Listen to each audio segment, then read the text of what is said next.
नमस्कार विद्यार्थी मित्रांनो, मी Rohini madam, IIT computer Pandharpur.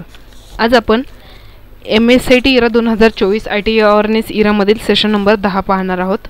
Resume लर्निंगला क्लिक करा, सेशन नंबर 10 वरती या। थेरी आवरमध्ये सगळं ऐकायचं आणि लॅब आवरमध्ये सोडवायचं। इथून भाषा मराठी करून घ्या आणि लॅब आवरला क्लिक करा। टायपिंग प्रॅक्टिस टेस्टला क्लिक करा, स्टार्ट एक्झाम करा। इथे जे काही टायपिंग दिलंय ते करून घ्या।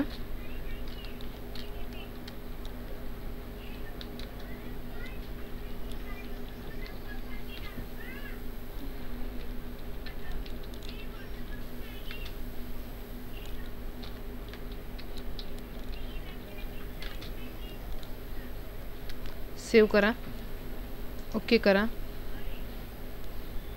SIM वरती क्लिक करा आणि समोर आपल्या कीबोर्डवरचं एंड एक्झाम असं टाईप करा। कन्फर्मला क्लिक करा आणि ओकेला क्लिक करा। नंतर सेल्फ पाथ लर्निंगला क्लिक करा। पुढचा पॉइंट आहे प्रोसीड करा, स्टार्ट करा। पहिला प्रश्न पहा, विंडोज अपडेट म्हणजे काय? याचं उत्तर आहे मायक्रोसॉफ्ट विंडोजचा वापर करणाऱ्यांना दुरुस्तीने मदत ह्यासाठी असलेली एक विनामूल्य सेवा। पर्याय क्रमांक 1 सबमिट।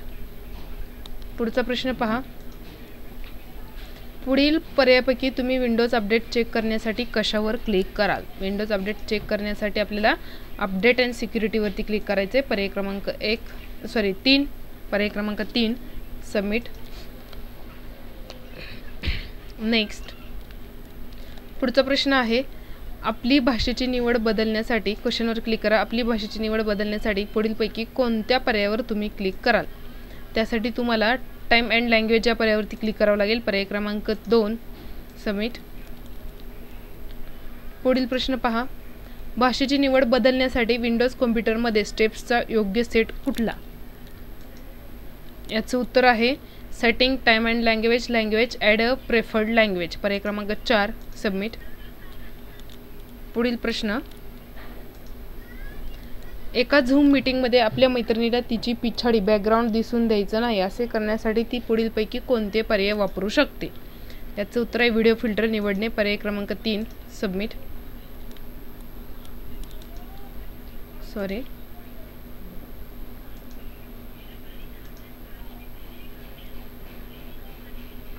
बॅकग्राऊंडची निवड,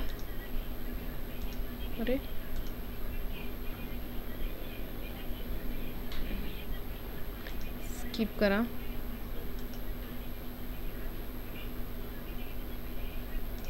व्हर्च्युअल बॅकग्राऊंड निवडणे। पर्याय क्रमांक 2 आहे याचं उत्तर। पर्याय क्रमांक 2 व्हर्च्युअल बॅकग्राऊंड निवडणे। त्यानंतर पुढील प्रश्न पहा, झूम मीटिंगमध्ये आभासी व्हर्च्युअल बॅकग्राऊंड वापरण्याचा हेतू काय असतो?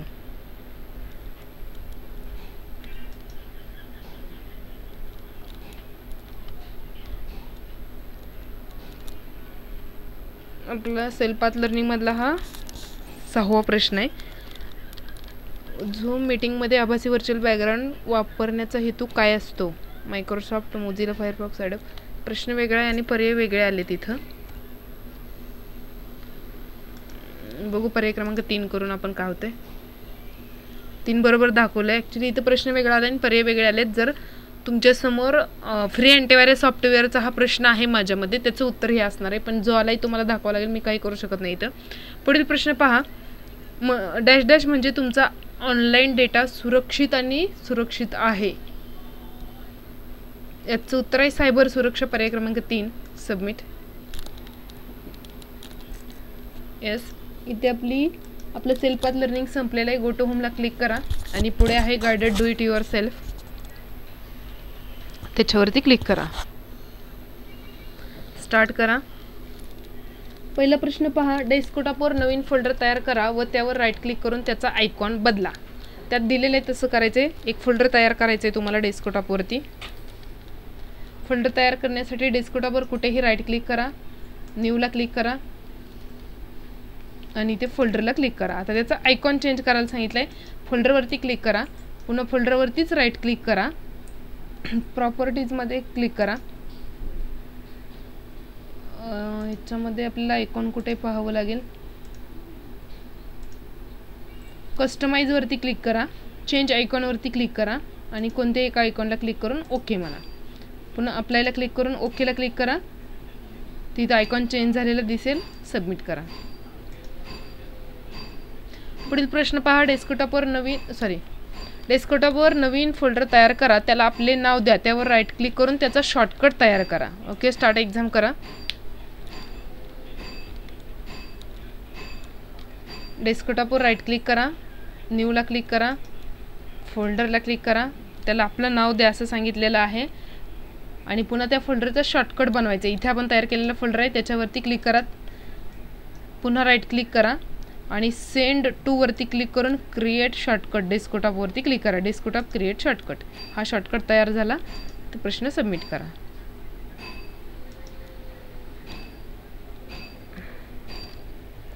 असाच सोडवायचा हा प्रश्न सेम. जे फोल्डर केले ते डिलीट मारू आपण. बघा, डेस्कटॉपवरती राईट क्लिक करा, न्यूला क्लिक करा, फोल्डरला क्लिक करा. या फोल्डरला तुम्हाला जे तुमचं काय नाव असेल ते तुम्ही नाव देऊ शकता. साईडला क्लिक करा, पुन्हा डेस्कटॉपवरती फोल्डरवरती क्लिक करा, राईट क्लिक करा, सेंड टू वरती क्लिक करा आणि क्रिएट डेस्कटॉप शॉर्टकट पर्याय दिसतोय त्याच्यावरती क्लिक करा. Right click, send to desktop shortcut आणि प्रश्न सबमिट करा. ओके, हा चुकीचं दाखवते. ठीक आहे, नवीन फोल्डर तयार नाव द्या, राईट क्लिक करून त्याचा शॉर्टकट तयार करा. ठीक आहे, ह्या प्रश्नाला आपण कॅन्सल करून लास्टला बघू.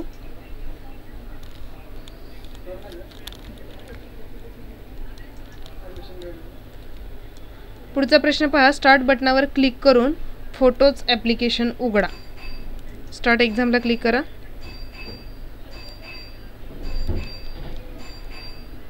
स्टार्टला क्लिक करून फोटोज ॲप्लिकेशन उघडायचे आपल्याला. स्क्रोल डाऊन करा, इथे फोटोज कुठे पहा, फोटोज ॲप्लिकेशनवरती क्लिक करा.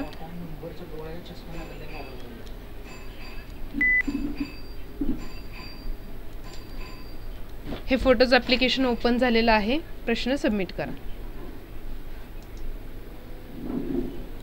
ओके करा. पुढचा प्रश्न पहा, होम न्यू आयटम लायब्ररी वापरून लायब्ररी फोल्डरमध्ये एक नवीन लायब्ररी तयार करा. स्टार्ट एक्झाम करा.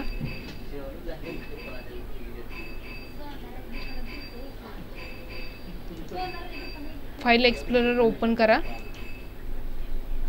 स्टार्टला क्लिक करा. इथे फाईल एक्सप्लोरर टाईप करा.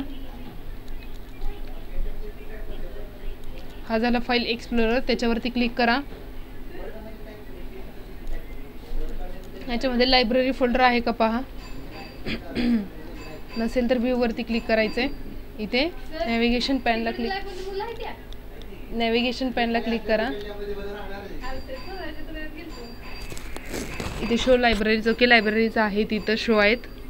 नसतील तर नॅव्हिगेशनला क्लिक करून लायब्ररीजचा अगोदर शो करा आणि एक नवीन लायब्ररी फोल्डर तयार करायला सांगितलेलं आहे आपल्याला.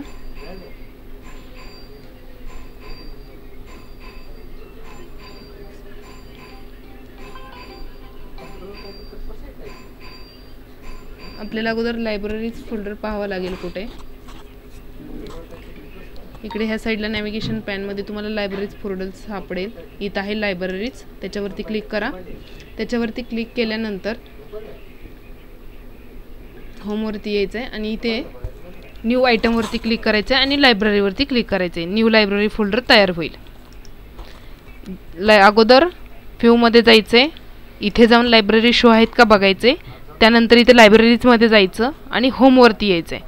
हे केल्यानंतर इथे न्यू आयटममध्ये जायचं आहे आणि लायब्ररीवरती क्लिक करायचं. एवढंच करून प्रश्न सबमिट करा. ओके करा आणि पुढचा प्रश्न पहा, डेस्कटॉपवर नवीन टेक्स्ट डॉक्युमेंट तयार करा आणि त्याला आपले नाव द्या, त्यावर राईट क्लिक करून त्याचा शॉर्टकट तयार करा.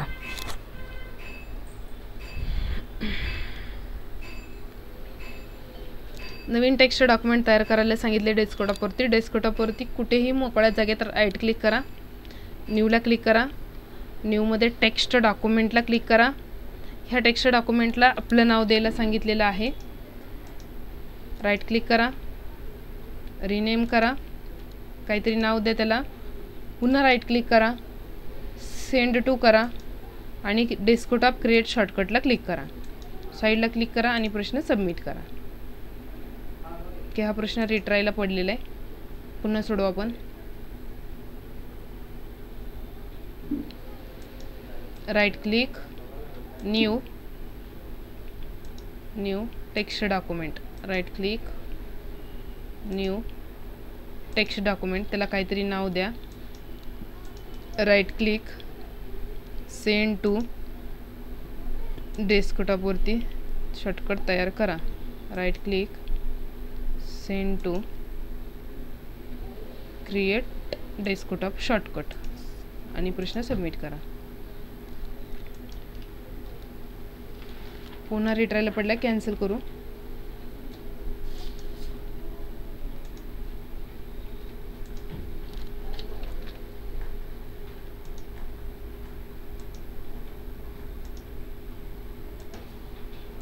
बघा, डेस्कटॉपवर नवीन फोल्डर तयार करा आणि त्याला आपले नाव द्या. त्यावर राईट क्लिक करून त्याचा शॉर्टकट तयार करा. राईट क्लिक करा, न्यूला क्लिक करा, फोल्डरला क्लिक करा, त्याला काय तुमचं असेल ते नाव द्या.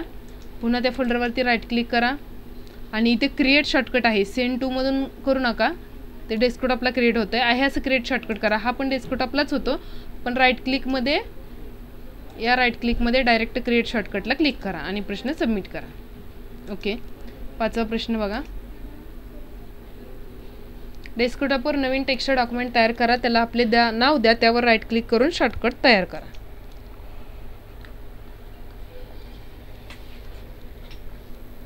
डेस्कटॉपवरती right click, new text document, त्याला काहीतरी नाव द्या. पुन्हा डेस्कटॉपवर त्या टेक्स्ट डॉक्युमेंटला राईट क्लिक आणि क्रिएट शॉर्टकट. साईडला क्लिक करा आणि प्रश्न सबमिट करा. Okay, do it yourself संपलेलं आहे आपलं. एंड करा, SIM वरती क्लिक करा, समोर एंड एक्झाम असं टाईप करा, कन्फर्मला क्लिक करा आणि ओकेला क्लिक करा.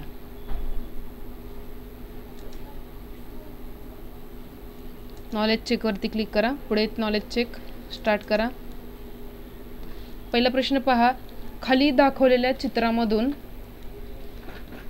हेडफोन्स दाखवणारा पर्याय कोणता? आता हे हेडफोन्स आहेत, पर्याय क्रमांक 3, सबमिट. पुढचा प्रश्न आहे, खालील कोणत्या पर्यायामध्ये वेबकॅम दाखवण्यात आला आहे? पर्याय क्रमांक 2 हा CCTVचा आहे, हा वेबकॅम आहे. वेबकॅममध्ये कोणते लाईट समाविष्ट असतात जे कमी प्रकाश असलेल्या वातावरणात उपयुक्त ठरतात? याचं उत्तर आहे LED लाईट. पर्याय क्रमांक 1, सबमिट. खालीलपैकी कोणत्या उपकरणामध्ये हेडफोन कनेक्ट करण्यासाठी पोर्ट समाविष्ट असतात? याचं उत्तर आहे CPU. पर्याय क्रमांक 1, सबमिट. तसेच ज्या विद्यार्थी मित्रांनी आपला चॅनल सबस्क्राईब केला नसेल त्यांनी सबस्क्राईब करा, व्हिडिओ लाईक करा व तुमच्या मित्रांनाही व्हिडिओ शेअर करा, जेणेकरून त्यांनाही मार्क व्यवस्थित मिळवता येतील. पुढचा प्रश्न पहा, खालीलपैकी कोणते पॉइंटिंग डिव्हाइस म्हणजे दर्शक उपकरण आहे? याचं उत्तर आहे पर्याय क्रमांक 2, माऊस, सबमिट. खालील उपकरणामधून माऊस ओळखा. पर्याय क्रमांक 4, सबमिट. पुढील प्रश्न आहे, खालील उपकरणामधून ऑप्टिकल माऊस ओळखा. याचं उत्तर आहे पर्याय क्रमांक 1, हा आहे ऑप्टिकल माऊस, सबमिट. खालील चित्रामधून माऊस पॉइंटर ओळखा. माऊसचा पॉइंटर विचारले, हा आहे माऊस पॉइंटर, हा आहे माऊस, त्यामुळे पर्याय क्रमांक 1, सबमिट. खालील कोणत्या चित्रात फंक्शन की हायलाइट केल्या आहेत? शाळेत फंक्शन की F1 ते F12 ह्यांना फंक्शन कीज म्हणतात. क्लोज करून पर्याय क्रमांक 3 हे उत्तर आहे, सबमिट करा. आणि ह्यातला शेवटचा प्रश्न आहे, स्क्रीनशॉट कॅप्चर करण्यासाठी लागणारे कीबोर्डवरील बटन ओळखा. हे बटन आहे प्रिंट स्क्रीनशॉटचं. पर्याय क्रमांक 2, सबमिट. SIMला क्लिक करा, एंड एक्झाम टाईप करा, कन्फर्मला क्लिक करा, ओके वरती क्लिक करा. पुढील प्रश्न पहा, सेशन कंप्लीशन टेस्ट स्टार्ट करा. पहिला प्रश्न आहे, तुम्हाला flipkart.com या वेबसाईटवर मोबाईल फोन खरेदी करायचा आहे. अशी खरेदी करताना तुम्ही इंटरनेटवरील डॅश डॅश ॲक्टिव्हिटीचा वापर करत असता. याचं उत्तर आहे पर्याय क्रमांक 2 ई कॉमर्स. जर तुम्ही इंटरनेटवरून एखादी वस्तू खरेदी करत आहात तर याचा अर्थ तुम्ही इंटरनेटचे डॅश डॅश ॲप्लिकेशन वापरत आहात. याचं उत्तर आहे इलेक्ट्रॉनिक कॉमर्स. पर्याय क्रमांक 4 सबमिट. पुढचा प्रश्न पहा, इलेक्ट्रॉनिक कॉमर्स म्हणजे इंटरनेटवरून गाणी डाउनलोड करणे आणि ऐकणे. चूक आहे. पुढचा प्रश्न पहा, ई कॉमर्स हे एक ओपन सोर्स ॲप्लिकेशन आहे जे वापरून तुम्ही एक स्प्रेडशीट डॉक्युमेंट निर्माण करू शकता. चूक. सबमिट. SIM समोर एंड एक्झाम टाईप करा. कन्फर्म. ओके. अशा प्रकारे आपला सेशन नंबर 10 इथे संपलेला आहे. पुढील व्हिडिओमध्ये सेशन नंबर 11 पाहूया. तोपर्यंत ज्या विद्यार्थी मित्रांनी चॅनल सबस्क्राईब केला नाही त्यांनी चॅनल सबस्क्राईब करा, व्हिडिओ लाईक करा, तसेच बेल आयकॉनवरती क्लिक करा जेणेकरून तुम्हाला नवीन व्हिडिओच्या नोटिफिकेशन्स मिळत राहतील. थांबूयात आपण. धन्यवाद.